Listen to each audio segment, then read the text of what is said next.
Haideți să ne scufundăm într-o poveste despre cum zeci de mii de oameni au fost pur și simplu smulși din casele lor și aruncați într-o câmpie pustie, unde au fost forțați să construiască o lume nouă din absolut nimic.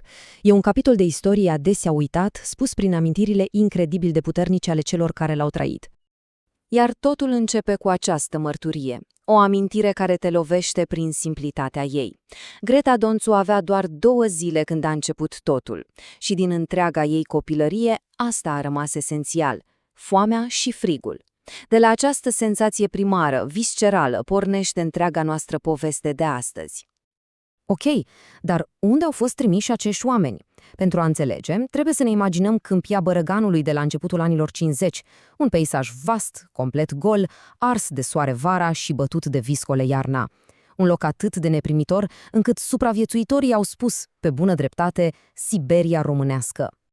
Și, atenție, planul ăsta nu a fost deloc original. A fost, așa cum îl descriu chiar supraviețuitorii, un fel de copy-paste după modelul sovietic, iar scopul era clar, pedepsirea și așa zisa reeducare a oricui era considerat o amenințare pentru noua ordine socialistă. Bun, deci avem planul, dar haideți să vedem cum acest plan s-a transformat într-o realitate absolut brutală. Totul a culminat într-un singur moment, o singură noapte care, practic, a spulberat mii de vieți. Contrastul este pur și simplu șocant. Într-o zi ai normalitatea absolută a unei sărbători de Rusalii, familii la masă, copii bucuroși de vacanță, câteva ore mai târziu, teroarea. Mulți își amintesc că au văzut camioane goale prin sate în timpul zilei, dar nimeni nu s-a gândit că, la noapte, acele camioane se vor întoarce pentru ei. A fost o operațiune rapidă și de o cruzime ieșită din comun. Încercați să vă imaginați scena, confuzia și frica, mai ales pentru copii. Ești trezit în toiul nopții de mama ta care plânge și îți spune doar atât. Plecăm. Dar unde? De ce? Nimeni nu știa. De fapt, mulți erau convinși că destinația finală este chiar Siberia, cea adevărată. Păi cine erau acești dușmani? Teoretic, regimul vroia să curețe zona de graniță cu Iugoslavia de orice posibilă sursă de opoziție. Dar după cum se vede, lista era atât de largă și de vagă, încât, sincer, aproape oricine putea pica în plasă. Era suficient să ai o rudă care a fugit din țară sau pur și simplu să fii considerat chiabur. Și după zile întregi de teroare înghesuiți în vagoane de marfă, a urmat un șoc poate și mai mare. La capătul drumului îi aștepta o sarcină de neconceput, să construiască o lume întreagă pornind de la absolut nimic. Fără adăpost, fără apă, fără nimic, au fost dați jos din tren direct într-un miriște, un câmp proaspăt recoltat, sub soarele arzător al Bărăganului. Și apoi, fiecărei familii s-a dat un țăruș de lemn înfipt în pământ cu un număr pe el. Asta era noua lor adresă, un țăruș în pământ. Și de aici a început o provocare de neimaginat. Au trebuit să-și construiască adăposturi de la zero, folosind singurul lucru pe care l-aveau din abundență, pământul de sub picioarele lor. Toată lumea, de la copii la bătrâni, frământa lutul cu picioarele goale ca să facă acele cărămizi de chirpici, singura lor speranță de a avea un acoperiș deasupra capului înainte de venirea iernii.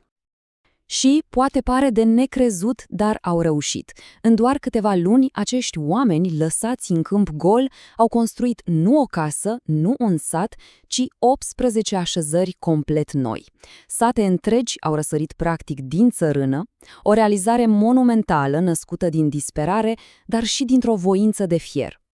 Dar ridicarea caselor a fost doar începutul. Viața de zi cu zi era o luptă continuă. O luptă între greutăți pe care cu greu ni le putem imagina și o rezistență incredibilă a spiritului uman.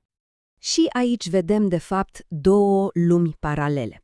Pe de-o parte, realitatea brutală, munca silnică, supravegherea miliției, iernile cumplite și izolarea totală. Iar pe de altă parte, spiritul uman, care pur și simplu a refuzat să moară. Oamenii au legat prietenii pe viață, au împărțit puținul pe care l-aveau, ba chiar au organizat baluri și și-au construit propriile școli. Iar amintirea asta spune totul despre condițiile de acolo.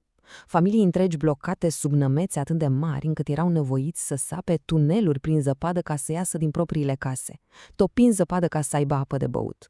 O luptă pentru supraviețuire în cel mai pur sens al cuvântului. Și poate culmea, în mijlocul acestei lupte pentru existență, educația a devenit o prioritate. Comunitatea asta, plină de intelectuali de vază deportați alături de țărani, s-a asigurat că viitorul copiilor nu va fi sacrificat. Elevii și-au construit școala cu mâinile lor, iar profesorii le-au oferit o educație de o calitate excepțională, de multe ori superioară celei din școlile de stat. Apoi, după moartea lui Stalin, lucrurile au început încet să se schimbe. În 1955, ordinul de domiciliu obligatoriu a fost ridicat. Dar să vedem ce a însemnat asta de fapt și care au fost efectele pe termen lung. Pentru că eliberarea nu a fost un final simplu și fericit. Pentru foarte mulți, în special pentru refugiații din Basarabia sau Macedonia, nu mai exista o casă la care să se întoarcă. Satul acela din Bărăgan, construit cu atâta chin, era singura lor casă, dar acum nu mai aveau voie să rămână nici măcar acolo. Și chiar dacă au plecat de acolo, stigmatul i-a urmărit. Pe actele lor apăreau literele astea, D.O., o pată pe dosar care le-a închis multe uși, care le-a afectat accesul la educație superioară sau la un loc de muncă mai bun. Erau practic marcați pe viață. Și așa ajungem la final. Ce a mai rămas de fapt din toată această lume construită din nimic? Haideți să reflectăm puțin la moștenirea acestor evenimente și la importanța uriașă de a păstra memoria vie. Pentru că soarta acestor sate a fost la fel de tragică precum cea a locuitorilor lor. Iar asta ne aduce la o întrebare esențială. Răspunsul este dureros. Din cele 18 sate construite cu atâta trudă, 10 au fost complet demolate de regim în anii 60, pur și simplu rase de pe fața pământului, o încercare deliberată de a șterge chiar și urma fizică a existenței lor.